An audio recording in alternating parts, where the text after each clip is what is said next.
बच्चों, कैसे हैं आप लोग? आई होप आप सभी लोग अच्छा कर रहे होंगे।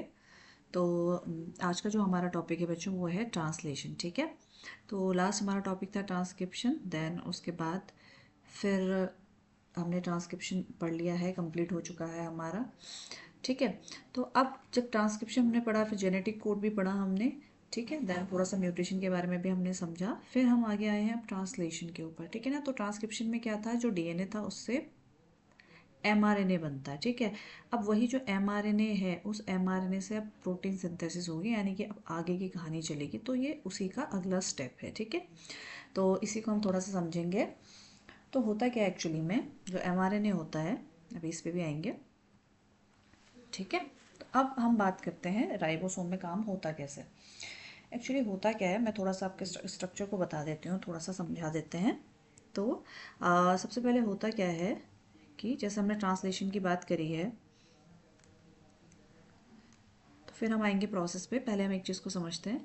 देखो क्या होता है, जो राइबोसोम होता है उसकी दो सब यूनिट होती है, एक होती है स्मॉल सब यूनिट, एक होती है लार्ज सब यूनिट। ठीक है, तो ये है स्मॉल सब यूनिट राइबोसोम की, और ये एक हो गई इसकी लार्ज सब यूनिट।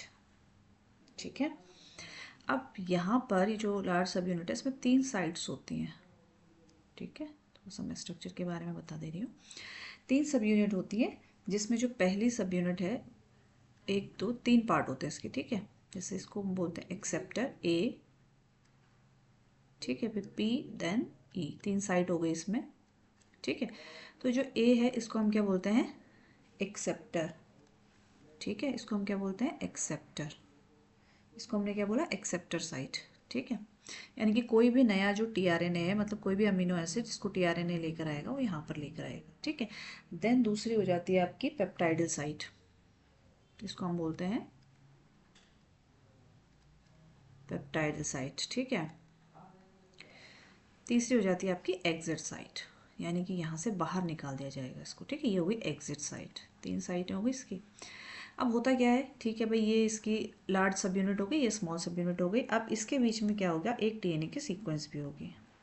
ठीक है, अब ये जो डीएनए सीक्वेंस होती है, सॉरी डीएनए कह दिया मैंने गलती से, एमआरएनए। ठीक है, एमआरएनए की सीक्वेंस होती है यहाँ पर, ये इस तरीके से। ठीक है, अब करने वाले हम जैसे में होता है, मतलब कहीं ना कहीं अंदर फील आ रहा है कि काम बहुत बड़ा पड़ा है, कुछ पेंडिंग है, कुछ तो करना क्या करना, लेकिन वो नहीं हो रहा।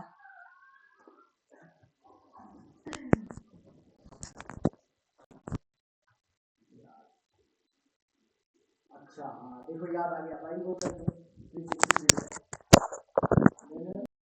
AUG आ जाता है। तो AUG is the start codon.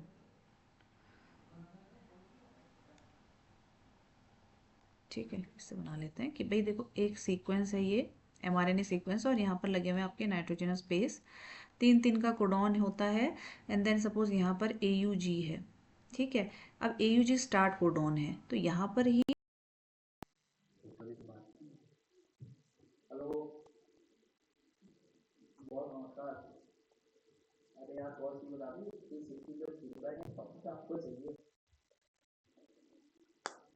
है। अरे यार हमारे हम दोनों दोनों बिजी जा रहे हैं यार, आप मैडम से पूछ जो बात है वो दिक्कत,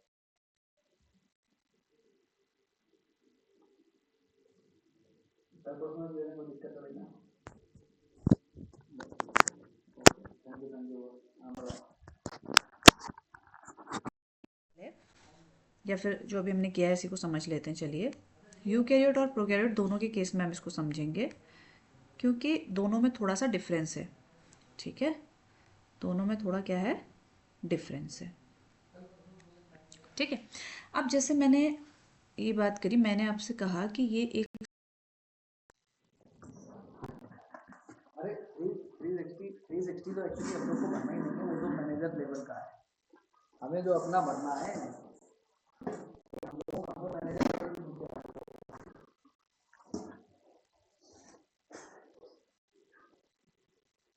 हाँ वही चेकिंग फॉर्म, वही डॉक्यूमेंट तो कल कल परसों तक भर देंगे। चलो कल करते हैं, कल तक करते हैं, ठीक है। अच्छा चलो फिर कल को भी रात करते हैं, कल अपना मसा है तो आज ठीक है, ओके।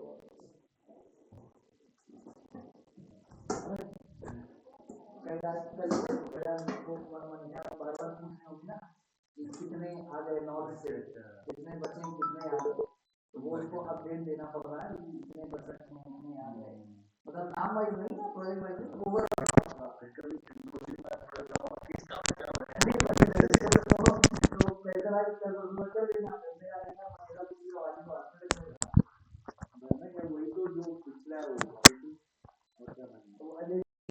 सीक्वेंस, ठीक है, या एसडी सीक्वेंस भी बोला जाता है इसको, ठीक है।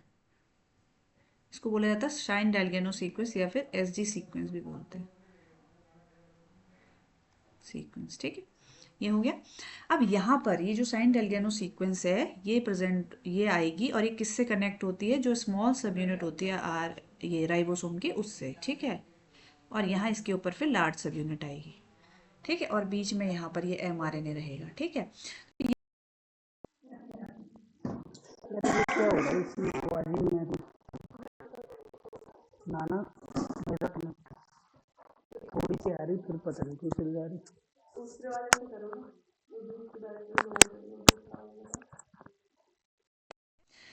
ठीक है ना। अब दूसरी तरफ आ जाते हैं, हम बात करते हैं, अब ये तो प्रोकैरियोट वाली कहानी हो गई, ठीक है। अब दूसरी तरफ हम आ जाते हैं यूकैरियोट वाले केस में। तो यूकैरियोट में थोड़ा सा अंतर होता है। यूकैरियोट में हम जानते हैं कि ये जो सीक्वेंस है यही नाम लिख लेंगे हम इसका, AUG UC, then AUG, then UAA, ठीक है। ये हमने एक सीक्वेंस बनाई। तो जब यूकैरियोट का जो एमआरएनए होता है उसमें हमको पता है कि कैपिंग होती है 5 प्राइम एंड पे, ठीक है। तो ये जो 5 प्राइम एंड होगा इसका यहाँ पर क्या होती है, कैपिंग, ठीक है। यहाँ पर कैपिंग थी,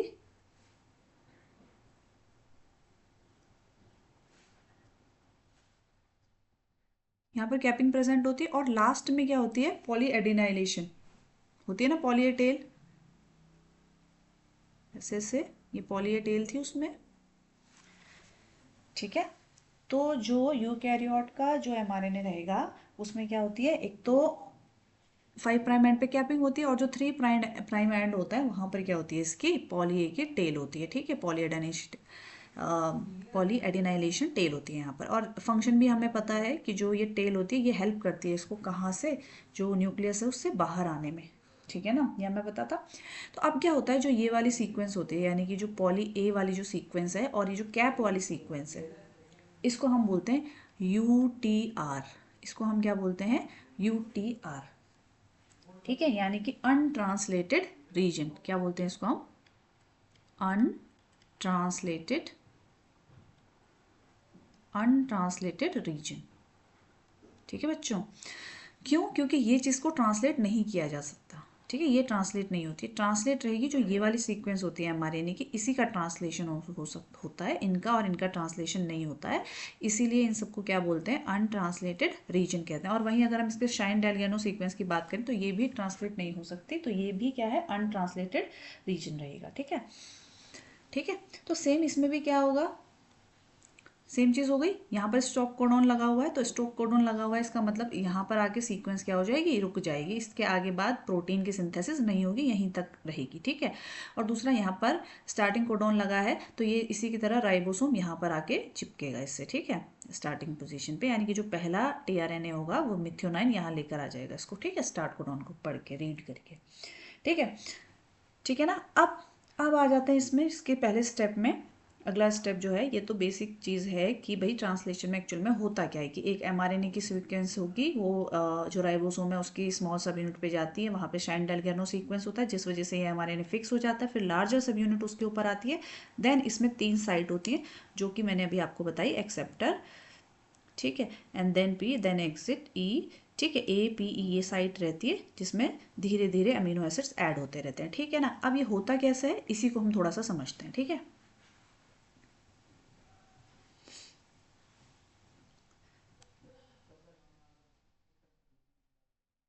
ठीक है, ठीक है। तो अब आ जाते हैं हम चार्जिंग ऑफ टीआरएनए। ठीक है, किस पे आ जाते हैं हम? Charging of tRNA.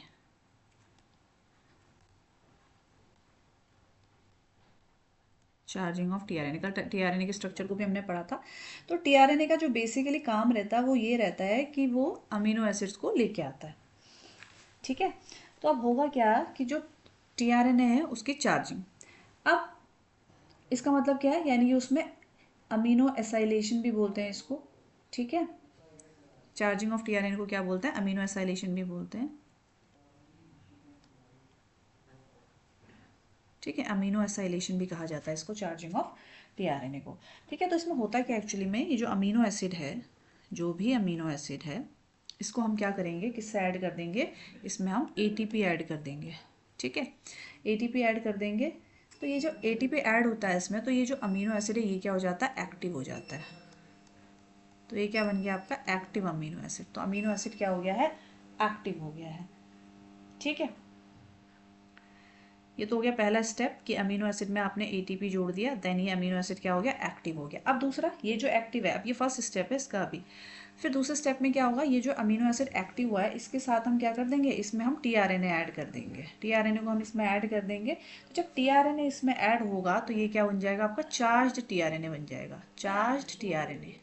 ठीक है, या तो चार्ज टीआरएनए कह सकते हैं हम इसको, या फिर क्या कह सकते हैं इसको हम?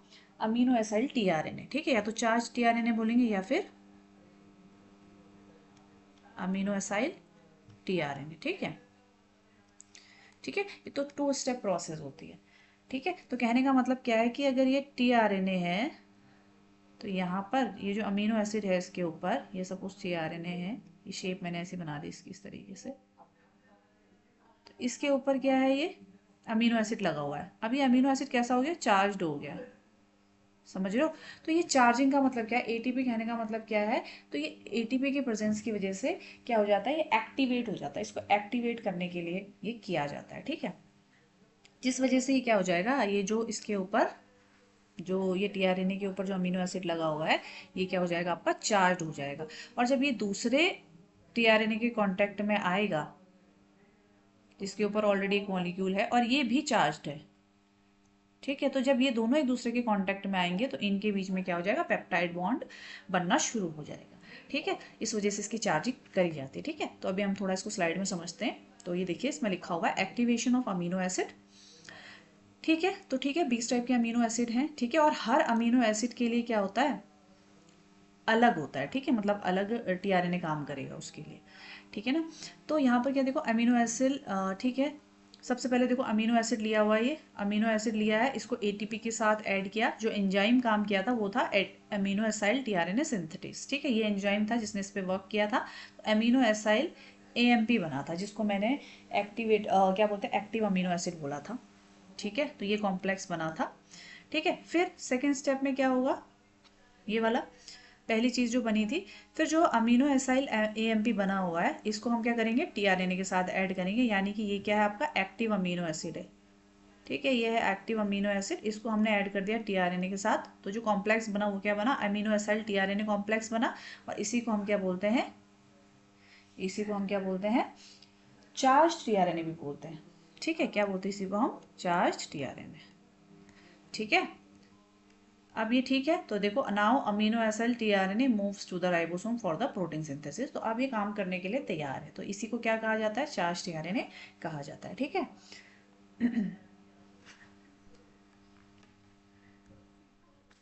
ठीक है ना, तो अब आ जाता है हम ट्रांसलेशन पे। ठीक है, तो बेसिकली क्या है, ये जो ट्रांसलेशन है इसमें 3 स्टेप हैं। ट्रांसलेशन की अगर मैं बात करूँ तो इसमें 3 स्टेप हैं आपके। एक है आपका इनिशिएशन, एलोंगेशन एंड टर्मिनेशन। ठीक है, इनिशिएशन, इलोंगेशन एंड तीसरा स्टेप आ जाता है आपका टर्मिनेशन। ठीक है, टर्मिनेशन। ठीक है, तो इनिशिएशन में इनिशिएशन फैक्टर काम करते हैं, जैसे IF1, IF2, IF3। ठीक है, हालांकि ये सब डिटेलिंग जो है एनसीईआरटी में है नहीं, तो इतना ज़्यादा इसके बारे में पूछा नहीं जाता है, बट थोड़ा सा हम कह सकते हैं। तो इनिशिएशन का जो रोल प्ले करता है उसमें इनिशिएशन फैक्टर्स आते हैं। ठीक है, इनिशिएशन फैक्टर्स होते हैं जो इनिशिएशन में हेल्प करते हैं। ठीक है, इनिशिएशन फैक्टर्स। ठीक है। और ऐसे ही मैं अगर इलोंगेशन की बात करूँ तो यहाँ पर भी इलोंगेशन फैक्टर होते हैं, इलोंगेशन फैक्टर्स होते हैं। ठीक है। और वहीं अगर मैं टर्मिनेशन की बात करूँ तो टर्मिनेशन भी में भी क्या होता है, आपके रिलीज फैक्टर्स होते हैं। ठीक है। टर्मिनेशन में क्या होते हैं, आपके रिलीज फैक्टर्स होते हैं। ठीक है। तो ये सब तरीके से काम होता है। ठीक है ना। तो इनिशिएशन फैक्टर काम करेंगे, इनका काम अलग तरीके से रहता है। ठीक है। तो इनिशिएट करेंगे यानी कि जो शाइन डेलगेनो सीक्वेंस है वहाँ पे ऐड कर देंगे ये जो चीज़ें इनिशिएट होगी, यानी कि जो प्रोसेस शुरू होगी उसके स्टार्ट करने में ये क्या करते हैं, हेल्प करते हैं। ठीक है। तो अब क्योंकि ज़्यादा डिटेलिंग नहीं है तो मैं बस इतना ही बता देती हूँ आपको कि 3 स्टेप की ये प्रोसेस है, initiation, elongation and termination. Initiation में जो फैक्टर्स रिस्पॉन्सिबल हैं उन्हें हम इनिशिएशन फैक्टर्स कहते हैं, और सेम ऐसे इलोंगेशन में भी कुछ फैक्टर्स रिस्पॉन्सिबल होते हैं। ठीक है। जिनको हम इलोंगेशन फैक्टर्स बोलते हैं। एंड देन टर्मिनेशन में भी वो रिस्पॉन्सिबल होते हैं जिनको रिलीज फैक्टर कहते हैं। ठीक है। तो लार्जर सब यूनिट है, इसमें 3 साइट्स होती हैं जैसे हमने बोला था। ठीक है।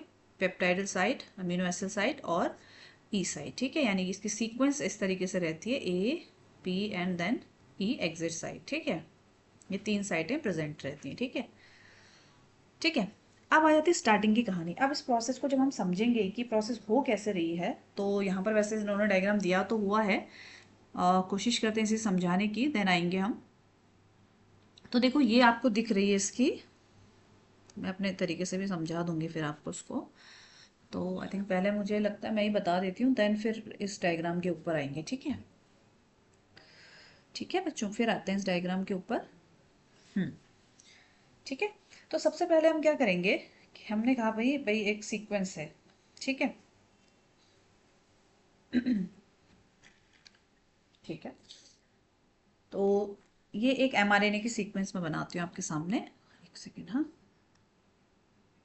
हम्म। तो ये एक mRNA सीक्वेंस है। ठीक है। अब यहाँ पर जुड़ी होगी इसके नीचे पे एक स्मॉल सब यूनिट इस तरीके से। ठीक है। यहाँ पे एक स्मॉल सब यूनिट जुड़ी होगी, इसी के ठीक ऊपर एक लार्ज सब यूनिट भी जुड़ी होगी। ठीक है। ठीक है ना। अब हमने क्या बोला, यहाँ पर को साइट है 3, 3 साइट है। ठीक है। ए पी और ई। ठीक है। ठीक हो गई इतनी कहानी? ठीक है, समझ में आ रही है? 3 साइट हो गई, राइबोसोम एमआरएनए पर ये फिट भी हो गया है, और ये स्मॉल सब यूनिट भी हो गई है और लार्ज सब यूनिट भी हो गई है। चलो थोड़ा बड़ा बना देते हैं इसको, इसके नीचे स्मॉल सब यूनिट है। ठीक है। तो स्मॉल सब यूनिट बड़ी फिट हो गई है, लार्ज सब यूनिट फिट हो गई है, और यहाँ पर इसकी सीक्वेंस भी फिट हो चुकी है। ठीक है ना। ठीक है। 3 साइट्स भी हो गई। अब होगा क्या, अब होगा क्या कि टीआरएनए आएगा। ठीक है। दूसरे कलर से बना लेते हैं इसे। ये आप मुझे बताइएगा, विजिबल तो मेरे ख्याल से होना ही चाहिए थोड़ा बहुत। तो ये एक टीआरएनए आया। ठीक है। ये क्या है, एक टीआरएनए है। तो ये जो टीआरएनए है ये सबसे पहले किस पर आएगा, इस ए साइट पर आएगा। ठीक है। एक सेकंड, मैं ऐसा करती हूँ, इसके स्टेप्स बना लेती हूँ। ठीक है। नंबर 1 स्टेप हम ऐसे कर लेते हैं। फिर एक सीक्वेंस है, देन ये प्रोसेस कैसे चलती है आगे उसी को बनाते हैं। ठीक है। ये हो गए स्टेप्स। ठीक है ना। ठीक है, बिल्कुल इसी तरीके से हम करेंगे। ये इसकी सब यूनिट हो गई, स्मॉल सब यूनिट हो गई। देन यहाँ पर ये 3 साइट। ठीक है। मैं नीचे लिख देती हूँ नाम, ठीक है ना, ताकि पता रहे आपको। ए पी और ये एग्जिट साइट है। सेम ऐसे ही इसमें भी करेंगे। ठीक है। 3 सीक्वेंस हैं, 3 साइट हैं, sorry. A P E.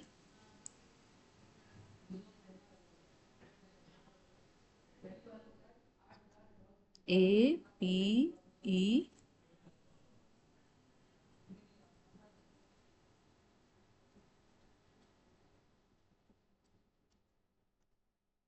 Sorry बच्चों। हम्म।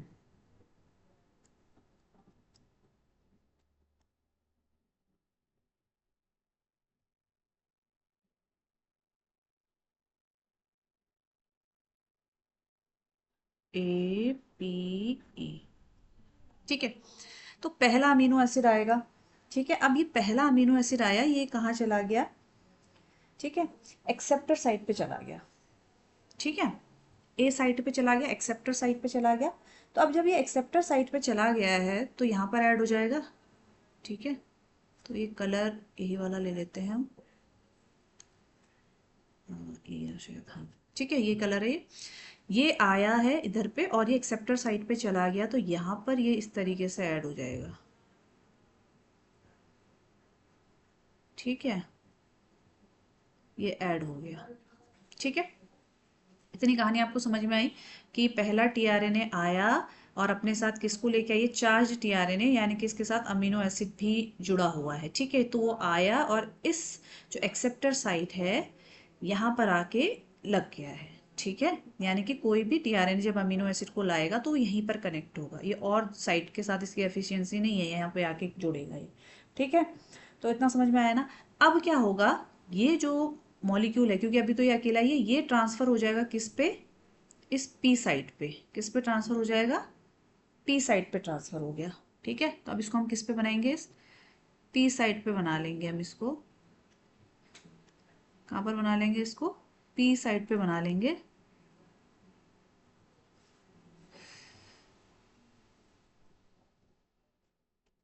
इनमें प्रॉब्लम ही हो रही है,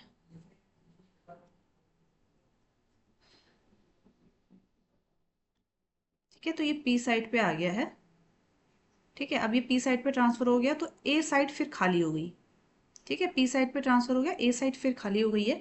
तो अब क्या होगा, फिर दूसरा अमीनो एसिड आएगा। अब ये अमीनो एसिड मैं बना देती हूँ सपोज रेड कलर से, ठीक है। अब दूसरा अमीनो एसिड आया, ठीक है। क्या आया है, दूसरा अमीनो एसिड आ गया,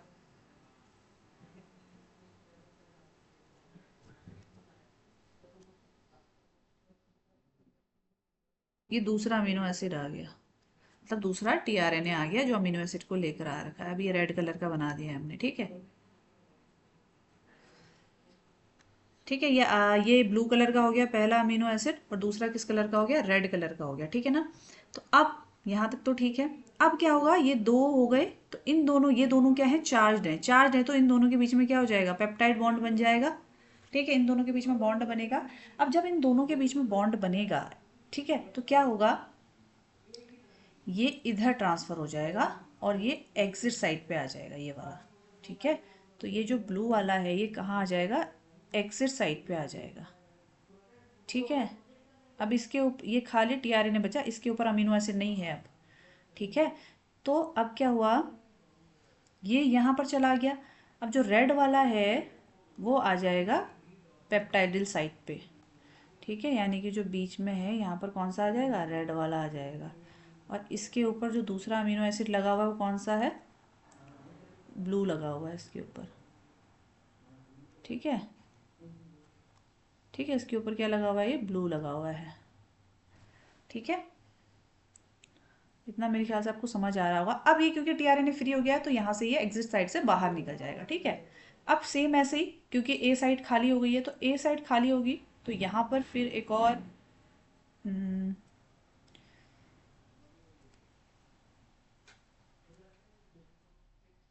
क्या इसमें ब्लू कलर दिखेगा, एक्चुअली ये ब्लैक स्क्रीन, ये वाला येलो ले लेते हैं, चलिए। तो जो अब अगला टीआरएनए आ रहा है वो है थोड़ा ऑरेंजिश कलर का, और यहाँ पर भी इस पर अमीनो एसिड लगा हुआ है, एक्टिवेटेड है ये भी, ठीक है। तो अब सेम चीज़ होगी, ये इसके साथ बाइंड करेगा, ठीक है।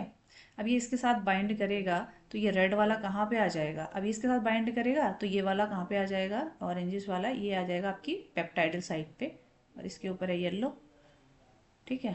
कौन सा है इसके ऊपर, येलो, ठीक है। देन इसके ऊपर कौन सा आ जाएगा फिर, रेड। देन इसके ऊपर कौन सा आ जाएगा आपका ये, ब्लू, ठीक है। इसको मैं ऐसा करती हूँ, नंबर से समझा देती हूँ तो आई थिंक ज़्यादा अच्छे से समझ में आएगा। वैसे तो कलर से भी ज़्यादा सही समझ में आ जाना चाहिए, बट थोड़ा स्क्रीन आई थिंक डार्क हो गई है तो कलर बहुत अच्छे से विजिबल नहीं हो पा रहे हैं। तो यहाँ पर रेड आ गया, देन इसके ऊपर ब्लू, ठीक है। तो ये आप आई थिंक मेरी बात को समझ पाए होंगे। तो कहने का मतलब होता क्या है कि ये अपने से इधर ट्रांसफ़र करता चला जाता है। 3 साइट है ना, 3 साइट है। तो इसमें क्या होगा कि सबसे पहले जो अमीनो एसिड आएगा, यानी कि जो एक्टिव अमीनो एसिड आएगा, कौन सी साइट पे आएगा? एक्सेप्टर साइट पे आएगा, ठीक है ना। तो सबसे पहले यहाँ आएगा, तो जब ये यहाँ पर आ जाएगा, इसके पास क्या है? एक अमीनो एसिड है, ये अमीनो एसिड लगा हुआ है, ठीक है ना।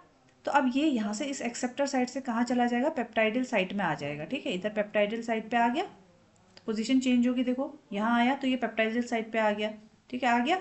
अब जैसे ही पेप्टाइडल साइट पे आ गया, ये एक्सेप्टर साइट खाली हो गई, तो यहाँ से दूसरा अमीनो एसिड इधर आ जाएगा। तो जैसे ही दूसरा अमीनो एसिड आ जाएगा, इन दोनों के बीच में, क्योंकि ये एक्टिव अमीनो एसिड्स हैं, तो इनके बीच में पेप्टाइड बॉन्ड बनेगा।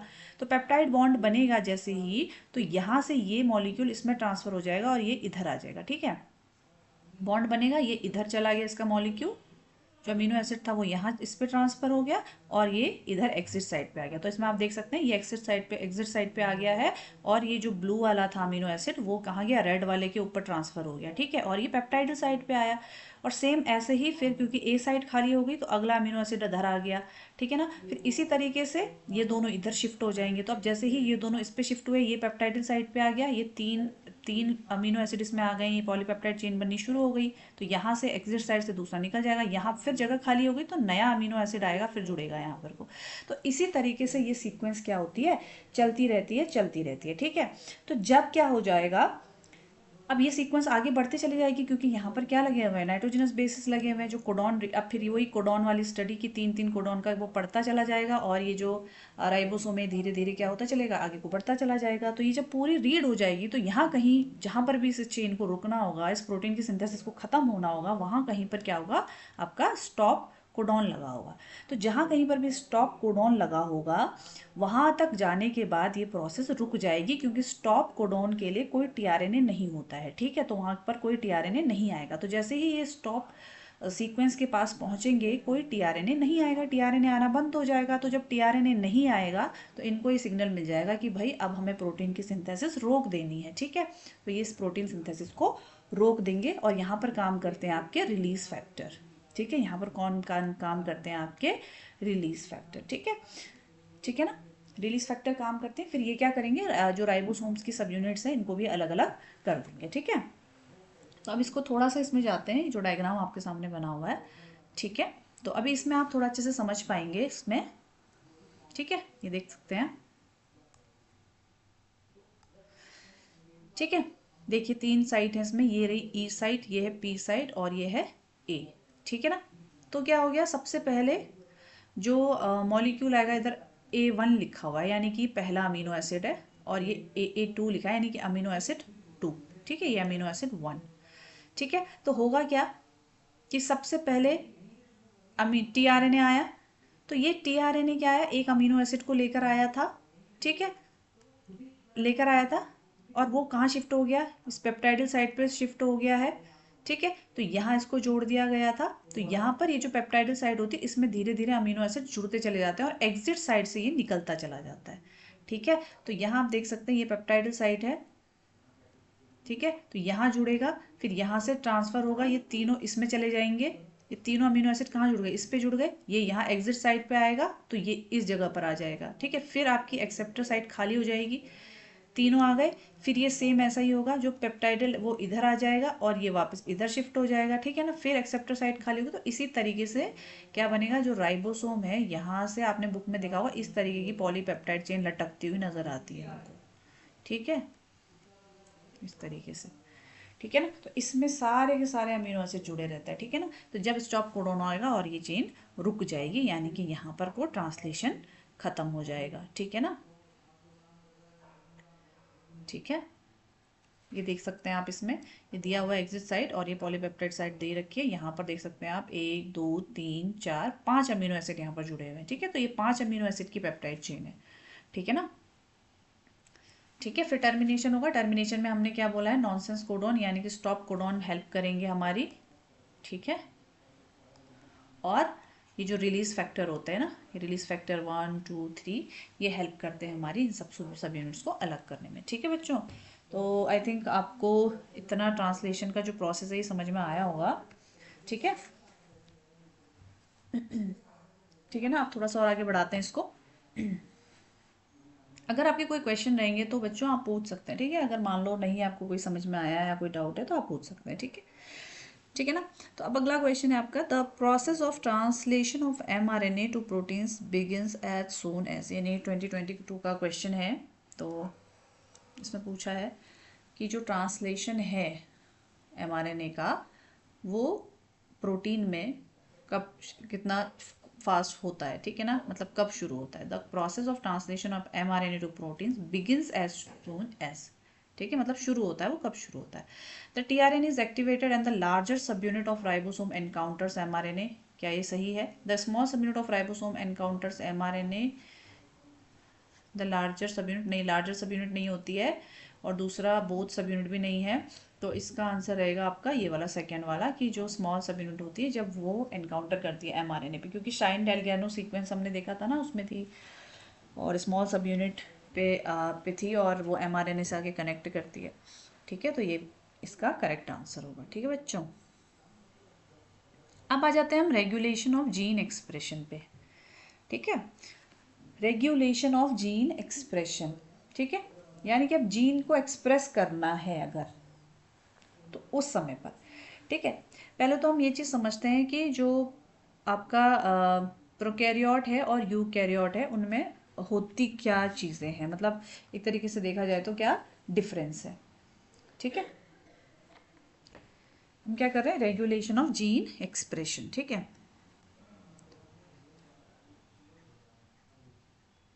रेगुलेशन ऑफ जीन एक्सप्रेशन, ठीक है। तो दोनों में अलग अलग तरीके से होता है। अब हम बात करते हैं यूकैरियोट्स की। अब भाई हम सभी जानते हैं कि यूकैरियोट्स क्या है, मेम्ब्रेन बाउंड स्ट्रक्चर्स हैं, भाई सब कुछ है इनके पास। प्रोकैरियोट्स थोड़ा सा इनसे अलग है, इनके पास है नहीं ज़्यादा कुछ चीज़ें, ठीक है ना। तो अब क्या होता है यूकैरियोट्स में, क्या होता है कि सपोज ये एक सेल है, ठीक है, सेल है, सेल के अंदर क्या है आपका न्यूक्लियस है, ठीक है। अब यहाँ पर क्या हो गया, न्यूक्लियस है तो यहाँ पर डीएनए है, और इस डीएनए से क्या बनता है आपका प्रिकर्सर बनता है, यानी कि एचएनआरएनए अभी हम उसको बोलते हैं, और प्रिकर्सर भी बोलते हैं, यानी कि एमआरएनए के लिए एक प्रिकर्सर बनेगा और देन एमआरएनए बनेगा, ये एमआरएनए बन गया आपका, ठीक है। और ये एचएनआरएनए भी कह सकते हैं या फिर प्रिकर्सर ऑफ एमआरएनए भी हम इसको बोल सकते हैं। ये रहा आपका डीएनए, ठीक है, ये चीज़ें बन गई। अब यहाँ पर जो mRNA बना है ये हमें पता है, फिर पॉलीएडिनाइलेशन होता है और कैप लग जाती है इसमें, उसके बाद ये कहाँ आ जाता है, साइटोप्लाज्म में आ जाता है ये mRNA, ठीक है। ये बाकी प्रोसेस इधर होनी है, ठीक है ना। एंड देन फिर इससे क्या हो जाती है, प्रोटीन सिंथेसिस होती है, ठीक है, प्रोटीन बनना शुरू होता है, प्रोटीन सिंथेसिस होती है, ठीक है, प्रोटीन बनी। तो रेगुलेशन किस किस लेवल पर हो सकता है, ये तो यूकैरियोट की बात आई।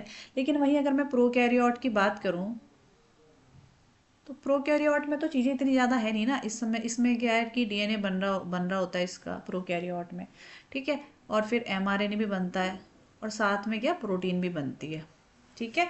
तो यहाँ पर क्या होता है कि जो ये ट्रांसक्रिप्शन और ट्रांसलेशन है इन दोनों, इसमें प्रोकैरियोट्स में ये क्या रहता है, कपल्ड रहता है, यानी कि साथ साथ में ही चलता रहता है, ठीक है, ट्रांसक्रिप्शन और एंड ट्रांसलेशन,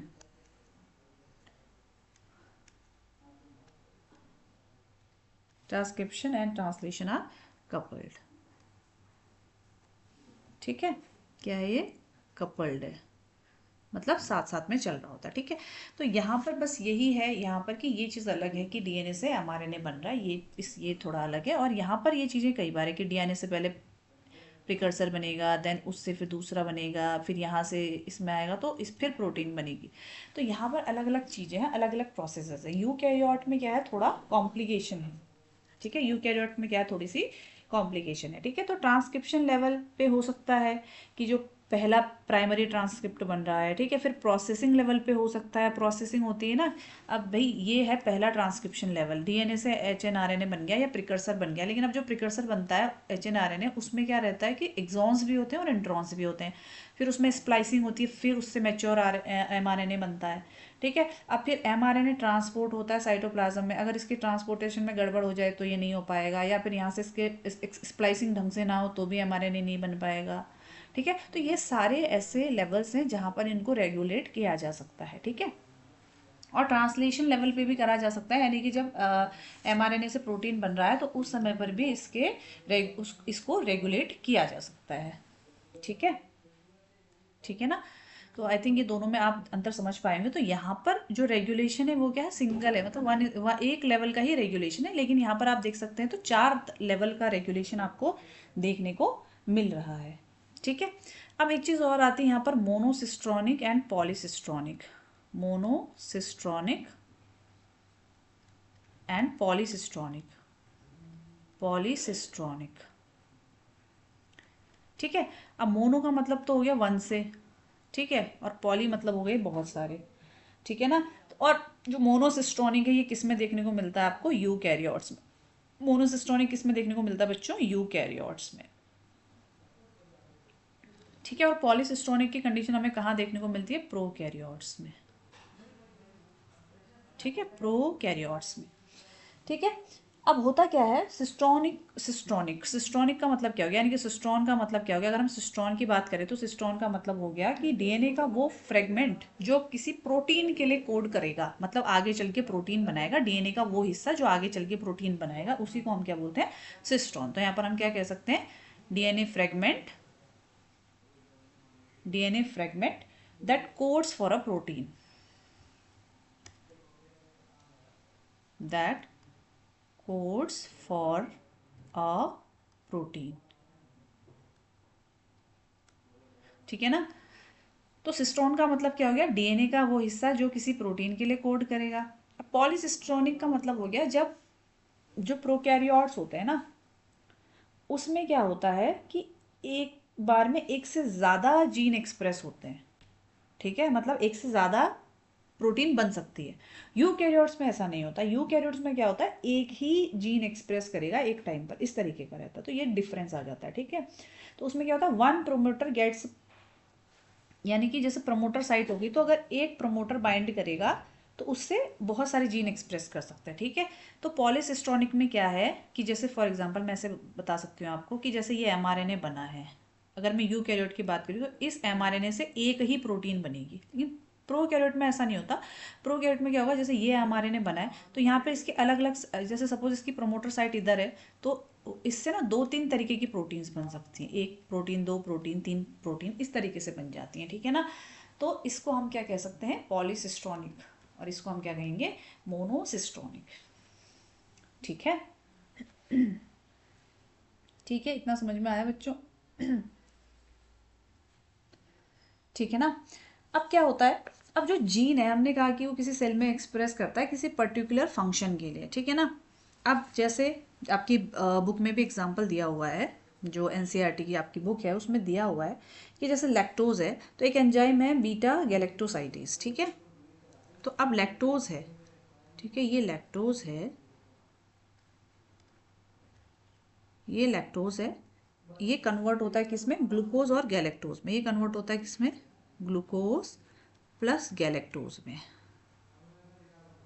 गैलेक्टोज में। ठीक है, गैलेक्टोज में कन्वर्ट होता है। और जो एंजाइम इसके लिए रिस्पॉन्सिबल है वो कौन है आपका, बीटा गैलेक्टोसाइडेज।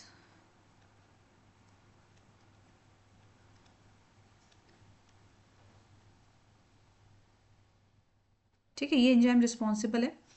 ठीक है, तो अब क्या होता है, अगर मेरी बॉडी में लैक्टोज नहीं है तो फिर इस एंजाइम के काम करने का कोई मतलब नहीं है, तो वो उसको ब्रेक किसको करेगा और उसकी ज़रूरत क्या है। ठीक है ना, तो कहने का मतलब क्या है कि जो मेटाबॉलिक एक्टिविटीज़ हैं या फिजियोलॉजिकल एक्टिविटीज़ हैं, ठीक है, कंडीशंस हैं, तो ये अलग अलग कंडीशन में, मेटाबॉलिक कंडीशन क्या है, फिजियोलॉजिकल कंडीशन क्या है, एनवायरमेंटल कंडीशन क्या है, इन सभी के बेसिस पे जो जीन्स हैं वो एक्सप्रेस करते हैं या फिर रेगुलेट करते हैं अपने एक्सप्रेशन को। अब अगर मुझे मेरी बॉडी में लैक्टोज नहीं है तो इस बीटा गैलेक्टोसाइडेज का कोई रोल नहीं रहेगा, तो इसके बनने का कोई मतलब नहीं है, क्योंकि जब लैक्टोज ही नहीं है तो ये तोड़ेगा किसको, तो फिर मेरी बॉडी में ये एंजाइम नहीं बनेगा। ठीक है, यानी कि वो जो एमआरएनए जो इस प्रोटीन को बना रहा है, जिस एंजाइम को बना रहा है, वो काम नहीं करेगा क्योंकि अभी नीड नहीं है। तो ये कंडीशन पे भी डिपेंड करता है, ठीक है, कि हमारी बॉडी की जो कंडीशन है वो कैसी है, ठीक है। और दूसरा एग्जाम्पल इसका क्या है कि जो एम्ब्रियो डेवलप करता है पूरे फुल ह्यूमन में, भाई जो एक एम्ब्रियो का डेवलपमेंट है, एक जाइगोट से स्टार्ट होता है embryo development and full fledged इंसान बन जाता है, हाथ पैर सब कुछ। तो ये सब क्यों होता है? क्योंकि उसमें चीज़ें जो इन्फॉर्मेशन है वो पहले से क्या है, फीड है ऑलरेडी, ठीक है। तो आज के बच्चों इस क्लास को हम यहीं पर ख़त्म करते हैं, ठीक है। तो रेगुलेशन ऑफ जीन एक्सप्रेशन आपको समझ में आया होगा। अब हम इसमें थोड़ा एक स्टेप आगे बढ़ेंगे, जो अगली क्लास होगी उसमें लैक ऑपेरॉन एंड उसके अदर जो चीज़ें हैं उसको थोड़ा सा समझेंगे, ठीक है। तो आज की क्लास को बच्चों यहीं पे एंड करते हैं। होप आपको समझ में आया होगा। और कुछ क्वेरीज रहती हैं अगर आपकी, तो व्हाट्सएप पे बच्चों आप हमसे जुड़े हुए हैं लगातार, तो आप